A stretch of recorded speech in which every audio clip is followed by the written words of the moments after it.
झटपट पटापट लक्ष्मी जी घर के अंदर प्रसन्न होके अंदर आएंगी घर के पटापट। झटपट पटापट लक्ष्मी जी घर के अंदर प्रसन्न होके अंदर आएंगी घर के पटापट। नाचतो सगळं विसरून पोरी बघता थांबून, निळा पिवळा लाल लाल रांगोळी काढतो वाकून।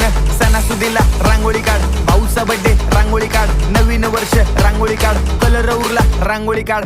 उभी लाईन, आडवी लाईन, तिरपी लाईन, वाकडी लाईन, फुल काढ, चिमणी काढ, हत्ती चुकला पुसून काढ। सगळ्यांनी इकडे लक्ष द्यायचं आहे, टेन्शन घ्यायचं नाही, डान्स करत राहायचा। सासूबाई चिडणार आहेत, घाबरायचं नाही, वाईप करत राहायचे आणि सोबत म्हणायचं झटपट पटापट लक्ष्मी जी घर के अंदर प्रसन्न होके अंदर आएंगी घर के पटापट। झटपट पटापट लक्ष्मी जी घर के अंदर प्रसन्न होके अंदर आएंगी घर के पटापट। पाटापुढे ताटापुढे देवापुढे मागे पुढे सगळीकडे चोहीकडे आम्ही खातो बटाटेवडे, पाटापुढे ताटापुढे देवा